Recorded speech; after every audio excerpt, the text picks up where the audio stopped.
Welcome to UX Radio, the podcast that generates collaborative discussion about information architecture, user experience, and design. Dana Chisnell is a pioneer and thought leader in civic design. She's the editor of the Field Guides to Ensuring Voter Intent, as well as the Handbook of Usability Testing, along with Jeff Rubin. Her team at CCD, Center for Civic Design, was the first to map the experience of American voters. She worked on the Anywhere Ballot, a ballot marking interface tested for accessibility by people with cognitive disabilities and low literacy. Dana teaches a field course on design in government at the Harvard Kennedy School of Government in the master's level, Democracy, Politics, and Institutions program. And Dana did a tour of duty as a generalist problem solver for the United States Digital Service in the Obama White House. In this episode, Chris and Lara talk to Dana about her many contributions to civic design. This episode is sponsored in part by InfoBeans.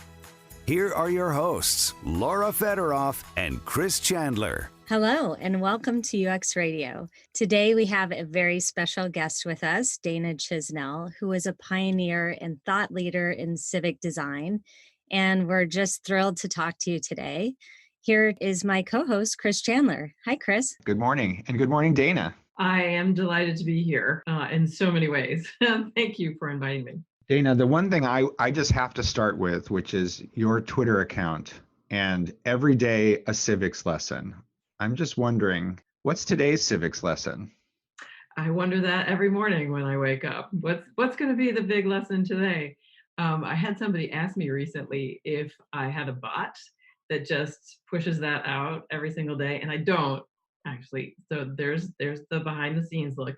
It's my way of subtweeting about what's happening in the world. Nice. It's so true and so inspiring. I mean, I think it's really sunk in for me. Every day is a civics lesson, and people should be thinking more about civic engagement, which is why we wanted to have you on the show. Well, for better or worse, mostly worse, although I hope we'll come through it all fine. So much is happening right now that people are learning from that, well, rarely have so many people paid so close attention to what's happening in the federal and local governments that they are part of. While this is maybe not the ideal way to learn how government works, at least people are paying attention now. And I hope they're taking away inspiration to be active. Right. So where does your drive come from to share all your knowledge around civic design? Oh, well, I don't feel like I need to own anything. It doesn't do any good if it's all held in one place. I mean, it's civic after all, so let's share it.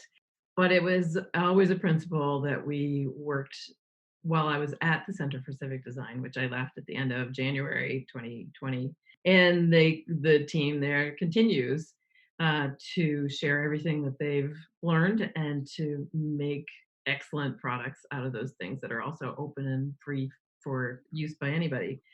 Yeah, one of the advantages of working in a nonprofit space is that while you might want to make things that other people call products or services, you don't have pressure to monetize those things. And government is better, the civic space is better, life is better for the public when all of that information is shared. First, in the spirit of building capacity inside government, you want everybody to boost their design IQ, right? Because when that happens, things get better for everyone. But also, there's so many people working in parallel on similar spaces that it makes sense to put it out in the world and see where the convergences are. How did you get involved in civic design? How did you get involved in the Center for Civic Design? So there I was, minding my own business in the 90s, doing what we now call UX for banks and insurance companies and tech companies. But I always did it sort of from a social responsibility bent. I had this long contract with E-Trade when it was a startup. My job was to write all of the online help and learning content. And I really did it because I believed that people needed to know what the hell they were doing if they were going to put their money in the market. But then came along the 2000 presidential election. And for those of you who are too young to remember what was happening then, Al Gore and George Bush were the main contenders for president in the presidential election. And it all came down to a very close election in Florida, where one of the possible reasons for there being something like a 500 to 600 vote margin between the two presidential candidates was ballot design. And people were coming out of the polling place saying, I'm not sure I voted for the guy I meant to vote for. And I was like, that's a design problem. Like, I wonder how elections get done. And so I lived in San Francisco at the time, and I emailed my district supervisor and I was like, hey, Aaron, how do I find out how elections get done?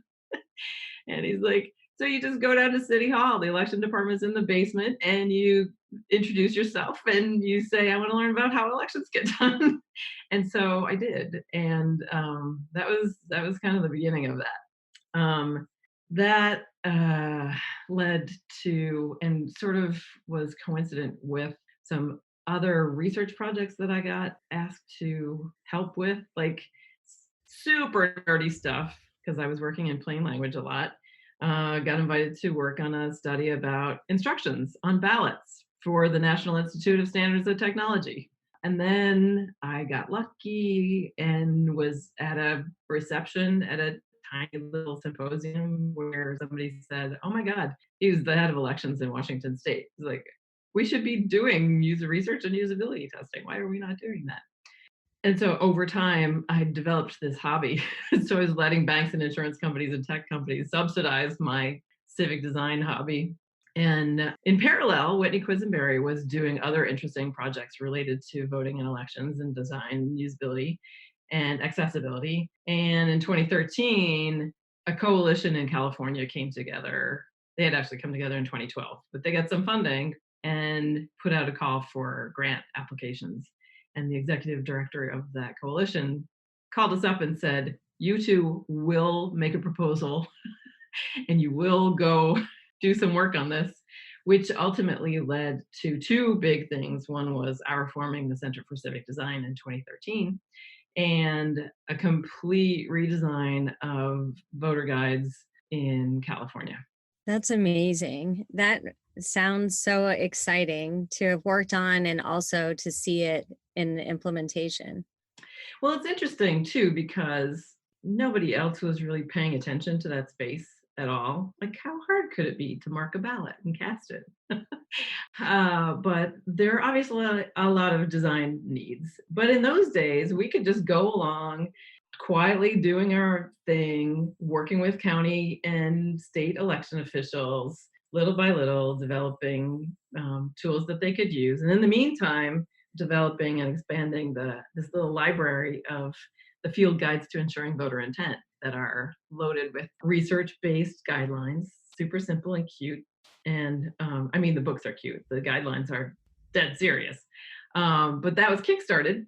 The field guides were a Kickstarter campaign that originally funded them. Anyway, so, we just went about our business doing these projects here and there and publishing out what we were learning, and then going to state conferences of election officials and county clerks and teaching about design and usability testing. And then in 2013, we got a little help in some ways by the failure of healthcare.gov. So that doesn't seem like it would be related, but the Venn diagram has a pretty large overlap because when healthcare.gov launched on October 1st, 2013, a few million people showed up, super excited to get health insurance for the first time and see what Obamacare was about. And the servers fell over. Everything crashed. Nobody knew inside government what to expect in terms of traffic on the site. But over a few months, a bunch of people came from the private sector to stand that site up and rescue it and keep it going. But a lot of what we learned about that was that all of it is actually the experience that the user is having. If the server doesn't stay up, that is the experience that the user is having. And now you have this inflection point for a lot of people paying a lot more attention to design in government across the board at all the levels. And so was the Anywhere ballot part of that work as well? The one basically that was designed to help cognitive disabilities and low literacy? Yeah, so in 2011 or 12, something like that, the Election Assistance Commission put out a pretty sizable pool of money for grants for what they called the Assistive Technology Initiative. AVTI, the Assisted Voting Technology Initiative. And Keep your acronym straight, Dana, in government work. right, exactly. Like you don't want to flip the T and the V because that changes That's everything. national security something something. Yeah, probably. Anyway, there we were. The Center for Civic Design hadn't formed yet, but the design firm that we'd worked with on the field guides, Oxide Design Co., based in Omaha, Nebraska, was really interested in this work. The beginning inspirations were done by IDEO.org, and it was one of the first projects that they sort of opened up to the public for ideation, as they call it. People actually submitted ideas for making voting more accessible. So Drew Davies, who runs Oxide Design, is like, I'm totally in love with this idea. We had worked on print ballot design several years before that. He's like, we need to do a thing. Like, I don't want to do anything about ballot design. There wasn't any uptake on the thing that we did before. I'm done. I've got it. I want to go do something else. He's like, no, really, we got to go do this. And so we put in a grant proposal and we got it. And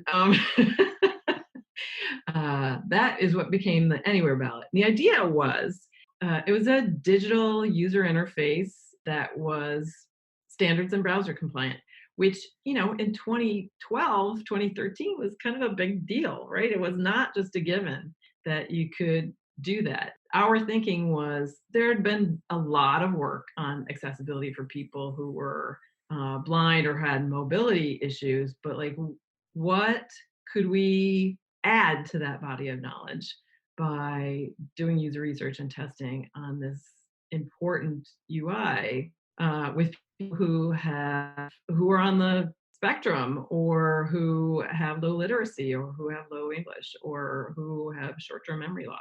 And man, we learned a ton. It was great. It almost seems, I almost feel nostalgic for the days when worrying about accessibility and voter intent were my primary concerns about voting in this country. Just sort of curious, I mean, in the design work, to what extent do designers get involved in things like, is there a paper trail for ballots and how are they audited, and like, how does that all come together?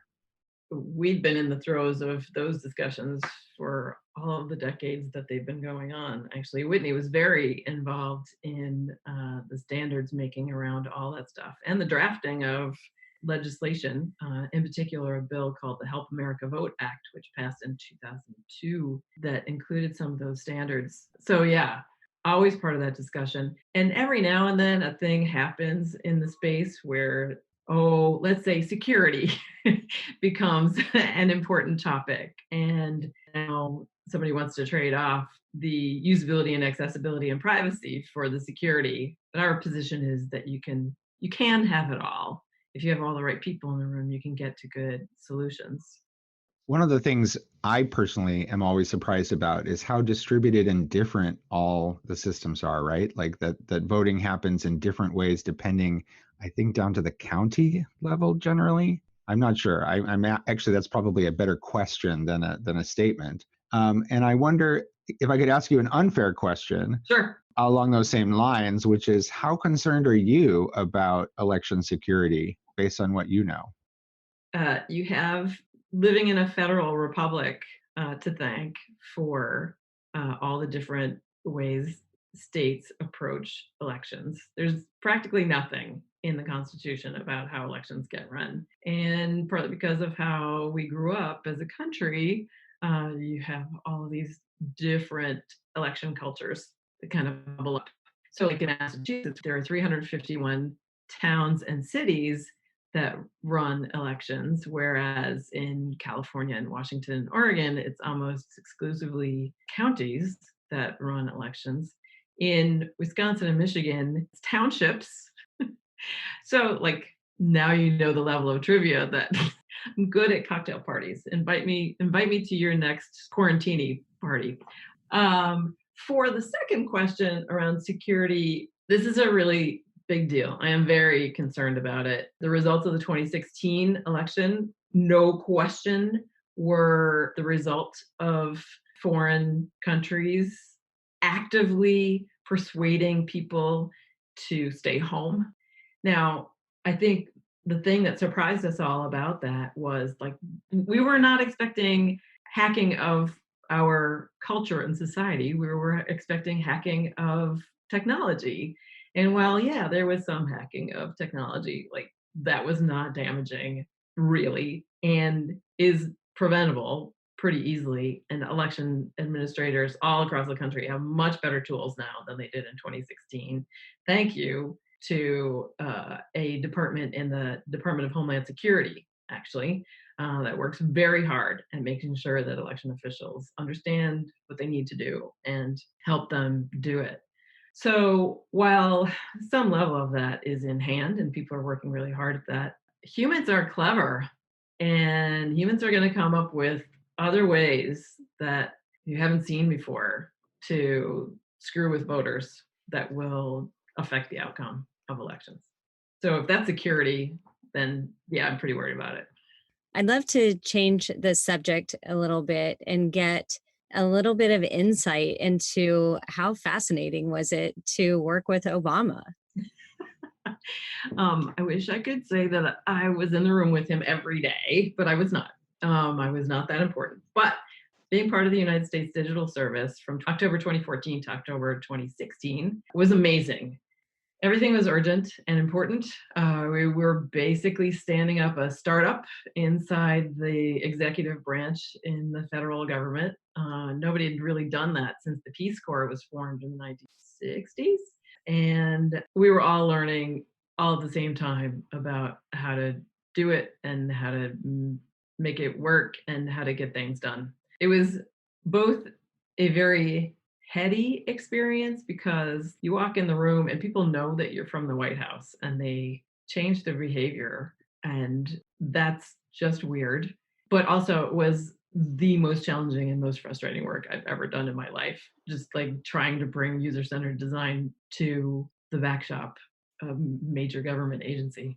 What made it so challenging? Well, so I spent most of my time working with US citizenship and immigration services. President Obama had put the digital service team there because he was planning on taking executive action on what's called Deferred Action for Childhood Arrival, DACA, Dreamers. And his idea was to expand the program. And he was pretty sure, his team was pretty sure that USCIS was not ready for the influx, for the volume of requests for benefits they were going to get. They're at the beginning of a digital transformation. So up until about 2012, 100% of everything that USCIS did was on paper. You filled out forms on paper, you sent them in on paper, you paid on paper. You know, by the time you became a citizen, your file could be thousands of pages thick. And so all those files got stored in a salt mine in Kansas and then moved around the world. By 2014, they were a couple of years into their digital transformation, doing the work themselves. Like they had contractors on site, but federal career folk were running the project and being product owners and product managers, which was really fantastic. So there are 100 developers there, like 12 technical leads and 6 or 8 business analysts and 25-ish career feds who are running the project in various ways, and no designers. Sounds like the normal ratio. Yeah, pretty much. So I had to figure out how to sort of bump up the design literacy because I couldn't possibly do all the design there was going to be to do and didn't want to. Like that was not going to work well for me to show up and say, I know how to do your job better than you do. Like that never works very well. So I spent a lot of time working directly with the business analysts and the front end developers to help them understand how the work of, let's say, a naturalization interview actually happens. So one of the simplest but the most important things I managed to get done there was setting it up so that developers could go sit in those offices and watch the interviews get done. And that changed everything. Wow, it's always the same secret sauce, isn't it? It's Hmm. amazing to me. You just said totally one of my favorite things, which is nobody actually understands how things work, right? Like somebody Yeah. figures out at the beginning, here's how this interview process and the paperwork is going to get done. And then somehow it just gets done and everybody sort of forgets or loses interest or the original people are gone. Or I don't know, maybe our brains are just good at like once something is routine, just not, we just stop focusing on it. But it's incredible how no one really understands how things happen. They just sort of happen. There's a system all of a sudden. And just Hmm. exposing people, just saying like, hey, let's actually watch this happen is pretty much the secret sauce.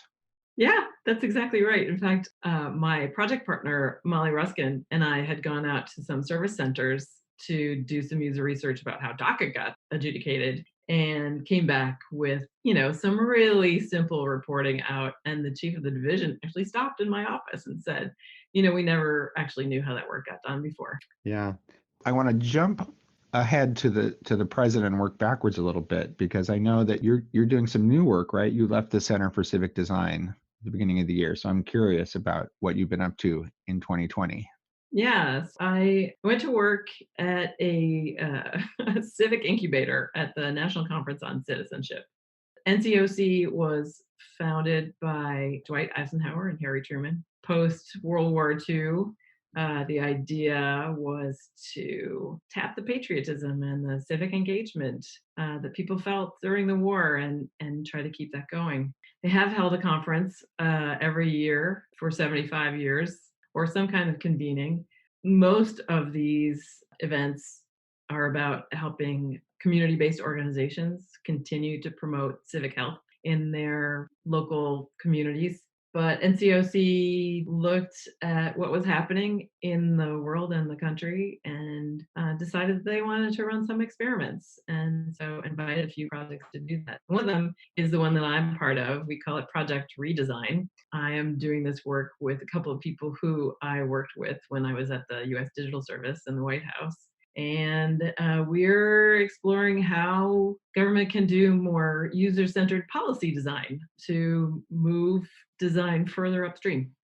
Wow. Could you say a little bit more about that? User-centered policy design. I mean, it sounds both wonderful and horrible at the same time.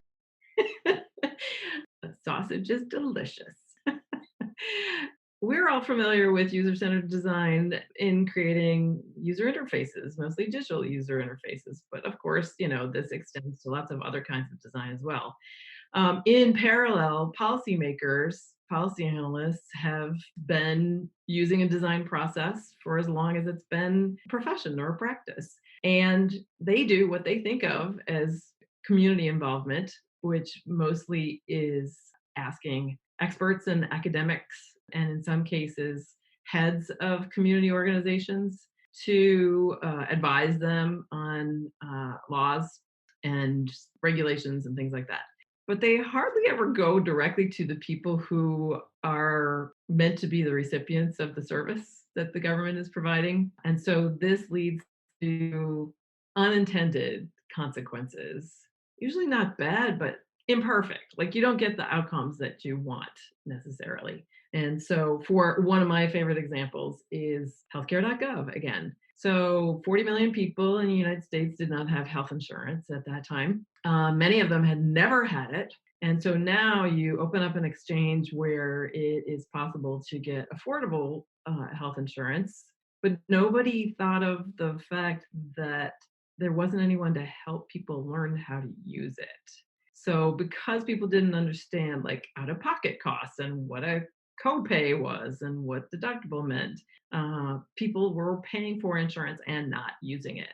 And so while we got a whole bunch of people insured, and later we see that outcomes are really good in terms of people stayed healthier, which meant that they stayed employed longer, their kids stayed in school better and longer, etc. Imagine how much better the outcomes would have been if we'd been able to build into the implementation of that help for people to learn how to get the most out of their health insurance. So that's the kind of stuff that we're talking about. And so, what impacts do you hope to see through your efforts that you're working on right now? Well, at the highest level, we're really hoping that we can influence government culture to think more and interact more and get more exposure to the people who they are serving. And that just becomes a natural and obvious way to do the business of government. And we'll do that through various kinds of projects, we're hoping. Right, right.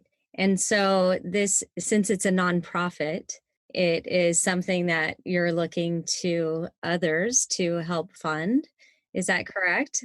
Yes, as well funded as NCOC is, we are in an incubator, and the idea is that we would spin off. And in the meantime, we do need funding. We are looking for funding from foundations and philanthropists who are interested in particular policy areas. Let's say, climate, or something on the opposite end, like student loan repayment streamlining. Now we also have a massive stimulus bill to help in the recovery from COVID-19 that has tons of opportunity. For example, provisions for unemployment assistance for people who have gig work or who are contractors, many of whom may never have applied for unemployment insurance before. So if you know any foundations or philanthropists who are excited about any of the things that are in the stimulus bill and want to make sure that has the best possible outcomes, we'd love to see their funding come through to help us work on that. You can send the check directly to Dana. We'll include a link in the show notes for that.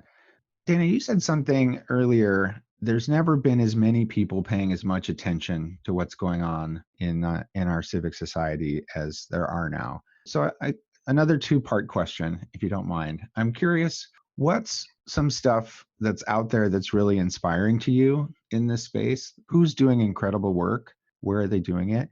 And then, anything that you could say to people who might be listening who are paying attention and are really wondering how they can get more involved. Like, what would your advice be to them?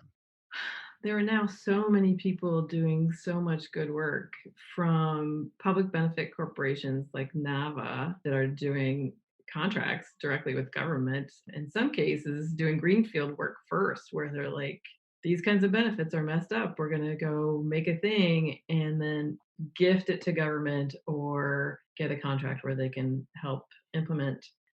So that's sort of like on the serious worky work. And NAVA has a big and growing team of designers and developers. That's NAVA. So all the way from that end to lots of smaller local kinds of efforts. So Code for America is an obvious example. It's not only code, it's all the cross-functional folks you would want to have on team working with states and cities to improve services. And they have some benefit-specific programs that they've been running. For example, they've been working on supplemental nutrition programs in states like California and Michigan, and there are opportunities there. But there are Code for America, they're called brigades or chapters in lots of local cities where they're also working on projects with local cities and counties. Those folks are self-organizing volunteers. So that's a good place to get plugged in. There are a bunch of efforts going on right now in response to the COVID-19 crisis. One is called the U.S. Digital Response. There's a link for a website for that too that I'll give you. You can put in the show notes, where you can fill out a little form that says how to contact you and what your special superpowers are, what your availability is like, and how you might be working on projects from local responses to make sure that people don't go hungry, to federal projects implementing the kinds of things that came through in the stimulus bill at the federal level. And a lot of that is unpaid, but things that you can jump into. Now, if you want to come back to the election space, elections are going to continue to happen. And one of the best things you can do, especially if you are someone who's under 60 and you are healthy, you don't have any immune system issues, is sign up to be a poll worker. Although vote by mail probably will be a lot more available to a lot more people in the upcoming elections, there are still a lot of primary elections and statewide elections and local elections that will happen over the next months that don't have the ability and the capacity to do vote by mail. And there will be a lot of polling places that need people to do that work. It is paid. It's a long day. You need a little bit of training to do it, but it is also really fun and very enriching on a personal level to see your neighbors come through the polling place and make sure that they get a chance to cast a ballot. Those are great ways to get involved. I'm really excited that you're sharing that with our audience. Another question that we love to ask our guests is, Dana, what would you like your legacy to be? So hard to talk to humble people when we ask that question. What would I like my legacy to be? I think I've been working on it, which is why I don't think about it. Well, I do the work because I like it. I don't really think about the legacy. How can I leave the world a better place? And I guess I do that through developing this practice of civic design and inviting as many people into it as possible. So I think my legacy will be more people doing more and better work to serve the public better through public services. Wow, that's amazing. We'll see. One last question for me about your teaching. So I'm sort of curious from the teacher's point of view, right? What are the things that your students like know the least amount about or are surprised to learn, or the thing that you feel like you need to sort of like really hammer home to them? Like, what are those big issues that maybe was a surprise to you? So I teach one course at the Harvard Kennedy School of Government. I just love teaching this course. It's challenging this year because we have to do it online. And my philosophy about design is that it's highly interactive and highly collaborative and highly user-centered. So like figuring out how to do this online is hard. In my class right now, I have people spread out in time zones too. So like one student is in Dubai and another student's in California. How do you do teamwork? Anyway, the things that have surprised me about students who are in my class, well, comes back to that exposure thing again, right? Like they're used to looking at spreadsheets and case studies. And when they start to meet with, even if it's just over Zoom, human beings who are not like them and who are experiencing a problem that public policy can affect change around, they're stunned at the richness and the depth of the learning that they get from hearing about the experience that real people have. So the way we've started to talk about this is that the users are the experts. That's so radical. You know, I'm all for a bit of subversion here and there. Are there some collaboration tools that you've enjoyed using for this class? Yeah, there's some super simple ones like you can do discussions and like think, pair, share things just using Google Slides where people put their notes into the speaker notes and then you can sum up all the insights and put them in slides and everybody has those. Like that's a super simple thing. I'm on Zoom like 20 hours a day now. It seems like everybody is. But also the students are about to start using virtual whiteboards to do some organizing and synthesis activities, some journey mapping and service blueprints. And there are a couple of really good ones out there. A lot of people know about Mural. I tend toward the Miro, which used to be Real-time board. Real-time board. And there must be other ones like those. But it's amazing how you can sort of jerry-rig things like Google Docs and Google Slides to make them collaborative across time and space. Well, it's been so fabulous having you on the show. You have a plethora of knowledge and you're such a delight. We're just so thankful for you coming on the show today. Well, it's my absolute pleasure. Thank you for inviting me. And thank you for enduring my endless talking about my long career. Are you kidding? It really has been a pleasure, Dana. Always great to talk to you. Thanks so much. Likewise, Chris. Thanks again, Laura. Thank you. UX Radio is produced by Laura Federoff and Chris Chandler. If you want more UX Radio, you can subscribe to our podcast on iTunes and Google Play, or go to ux-radio.com, where you'll find podcasts, resources, and more. This episode is brought to you by Philosophy. Philosophy helps entrepreneurs and organizations validate and develop their promising ideas through agile design, rapid prototyping, and software craftsmanship. To learn more, visit philosophy.is.